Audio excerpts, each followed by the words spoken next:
Phil Mickelson accused of draining his future grandchildren's trust accounts to pay off debt. This isn't clickbait. It is the most devastating accusation ever leveled against one of golf's greatest legends. A six-time major champion, a man worth over $300 million, now facing questions about whether he stole from his own bloodline to cover gambling losses. The man who was once golf's most beloved figure is now at the center of a scandal that could destroy everything he built. And honestly, the sheer audacity makes your stomach turn. Regular families are scraping together college funds, working double shifts, sacrificing everything to leave something for their kids. Yet here is a man who has earned over $95 million in prize money, signed a $200 million LIV contract, and somehow he is so deep in the hole that his grandchildren's future is apparently on the table. It is the ultimate betrayal of everything a grandfather is supposed to be. But look past the outrage. This isn't just about one man's gambling problem. It is about a 30-year pattern that has been building since the early 90s. From billions in documented wagers to insider trading, from club expulsions to a family health crisis that has kept him off the course all year. The trust account rumor may or may not be true, but the financial desperation behind it?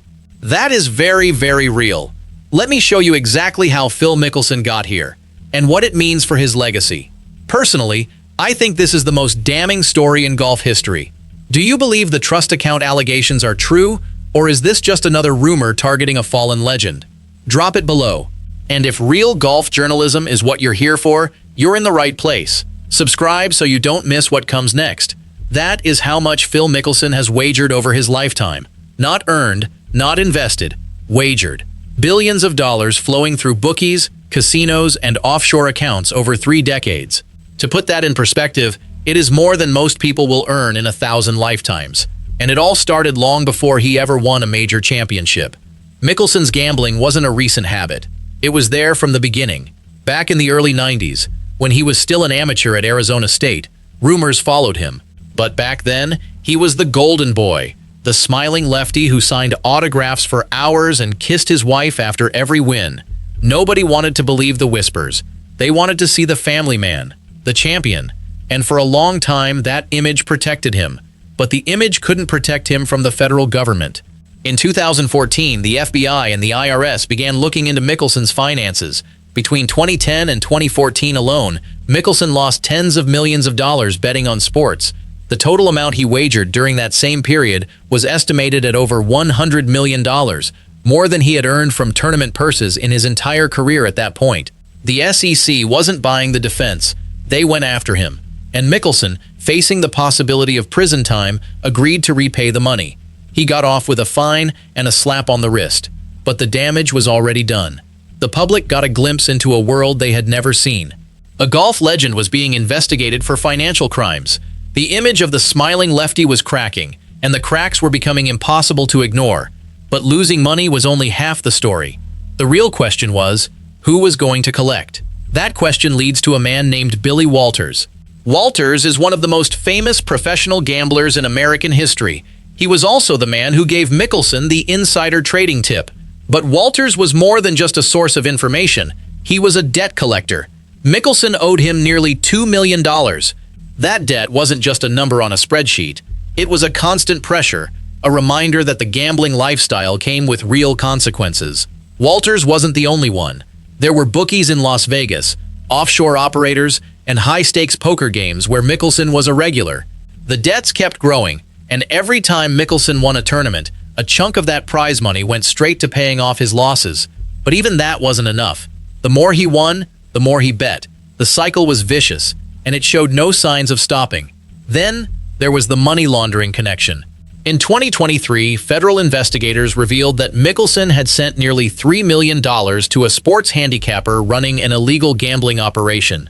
Mickelson wasn't charged, but the association was damaging. His name was now linked to the dark side of sports betting. The kind of people he was dealing with weren't just bookies. They were operators who didn't care about reputations or legacies. And let's talk about his own caddy. Jim Bones McKay was Mickelson's bagman for over 25 years. They won majors together. Bones was more than an employee, he was a friend. But even that relationship couldn't survive the gambling. Mickelson owed Bones nearly $1 million in unpaid wages and bonuses. When Bones finally left in 2017, the golf world was shocked. but the real reason was kept quiet. Until now. Bones wasn't leaving for a new opportunity. He was leaving because he couldn't get paid. That kind of betrayal cuts deep, especially from someone you trusted with your career. Money problems can be fixed, but when the people you trusted start closing doors on you, that's when things get personal.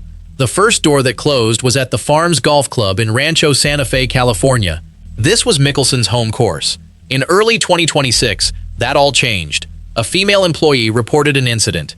Inappropriate physical contact. The club launched an investigation. Then one day in March, Mickelson was on the course when he was confronted and told to leave.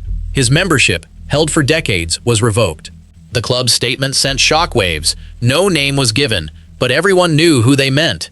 The golf community was left wondering how a legend could fall so far so fast. The whispers that had followed him for years were now becoming headlines. Mickelson's response was measured at first. He said, "Any misunderstanding has been cleared up," but it wasn't cleared up. The damage was done. His reputation took another hit, and the golf world started to realize that the Phil Mickelson they knew might not be the real Phil Mickelson at all. Then came the investigation from Alan Shipnuck. Shipnuck is a veteran golf journalist. He wrote the book on Phil Mickelson, literally. In June 2026, Shipnuck published a report alleging Mickelson was no longer welcome at 3 California golf clubs. Not 1, not 2, 3. The report cited 19 sources who came forward with stories. The allegations included inappropriate conduct toward women, including showing a full-body nude photo to Ashley Perez, the wife of fellow golfer Pat Perez, and propositioning her. There were also allegations that Mickelson had paid employees to help conceal affairs. This wasn't just a gambling problem anymore. It was a pattern of behavior that suggested a deep sense of entitlement. One of the other clubs was the Madison Club. The third was the Bridges. All three had made it clear that Mickelson was no longer welcome. His reputation had become a liability. Clubs that once saw him as a prize member now saw him as a risk they couldn't afford. Mickelson's legal team fired back. His attorney issued a statement. Mr. Mickelson has never been expelled from a golf club. They also threatened legal action against Shipnuck, but the damage was already done. The public had seen the reports, heard the allegations, and for many, it was the final straw. The golf world was shocked by the club expulsions. But then came a statement from his camp that made everyone pause, and it had nothing to do with any club. On February 1st, 2026, Mickelson announced he was taking a break from golf. The reason? A private family health matter. He missed the first 4 LIV events, the Masters and the PGA Championship. The golf world was left wondering what was going on behind closed doors. Then, in March, he returned briefly. He played 1 event in South Africa and finished tied for 48th. The hope was that he was back, that he had resolved whatever personal issues were keeping him away, but it wasn't resolved. In April, he stepped away again, this time for an extended break. The silence from his camp was deafening. No details, no timeline, no reassurance that he would ever return. Friends of the family later confirmed that one of his children had been unwell. Amy Mickelson, his wife, is a cancer survivor. The family has dealt with health crises before, but this time, the timing raised questions. Was this truly a family matter, or was it a convenient cover for something much darker? The combination of events, the gambling debts, the club expulsions, the family health matter, the trust account allegations, created a perfect storm. At the center of it all was a man who seemed to be unraveling. The pressure was mounting from every direction, and there was no escape. A sick child is every parent's worst nightmare. But in the middle of a financial and reputation crisis, the timing raised questions that his team refused to answer. Which brings us to the heart of the matter, the trust account allegation. Here is what we know, and here is what we don't know. What we know: Phil Mickelson has a long history of gambling and financial problems. He has lost tens of millions. He has been investigated by the federal government, linked to money laundering, and accused of inappropriate conduct at multiple clubs. He has stepped away from golf due to a family health matter. The evidence of his downfall is mounting, and none of it paints a pretty picture. What we don't know: whether the grandchildren's trust account allegation is true. There is no verified source, no court documents, no bank statements, just rumors, whispers, speculation. But in the court of public opinion, that's often enough. But rumors thrive when there is already a pattern that makes them believable. And in Mickelson's case, the pattern is clear. A man who gambled away tens of millions. A man who owed money to bookies, to caddies, to friends. A man who risked prison for a quick profit. The man whose reputation was so damaged that 3 clubs no longer wanted him. When you look at all of that together, the trust account rumor doesn't seem so far-fetched. The trust account rumor may or may not be true, but the conditions for it are all there. The desperation, the addiction, the pattern. And that is why it has stuck. People aren't surprised. That's the saddest part. His attorney said some of the allegations are false, but he didn't deny the trust account claim directly.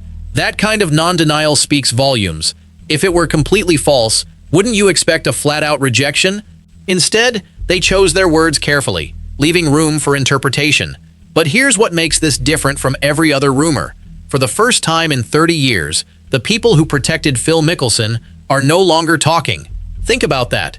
For 3 decades, Mickelson had an army of defenders. His brother Tim, his manager Steve Loy, Bones McKay, the bookies and handlers, they knew everything and said nothing. They were his shield, his protection from the outside world. But now, Tim is silent. Loy is silent. Bones left years ago. The bookies are gone. The handlers have scattered, and the people who could have defended him are nowhere to be found.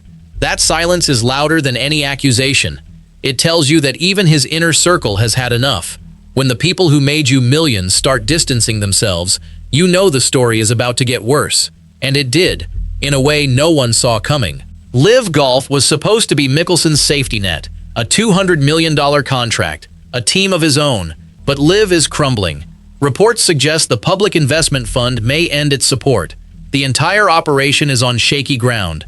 The Saudi-backed league that promised to revolutionize golf is now facing its own existential crisis. And Mickelson? He has been relegated. In a league built for him, he finished in the drop zone, the bottom of the standings. He played only 1 LIV event in all of 2026. His teammates on the HyFlyers had to compete without their captain. When asked, Steele said simply, "We wish him well. We want him to be happy and healthy." That is the sound of a team that has moved on.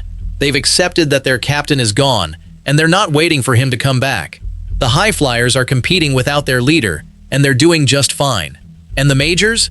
He missed all 4. The Masters, the PGA Championship, the US Open, the Open Championship. For a man who won the PGA at 50 to become the oldest major winner in history, missing all 4 in a single season is unthinkable.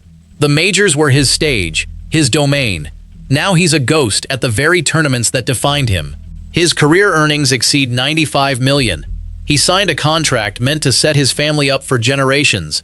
Now he faces the reality that none of it matters if you can't stop the bleeding. The money is gone. The clubs are gone. The majors are gone. The only thing left to ask is, what does he have left to lose? That is the question that haunts Phil Mickelson's legacy.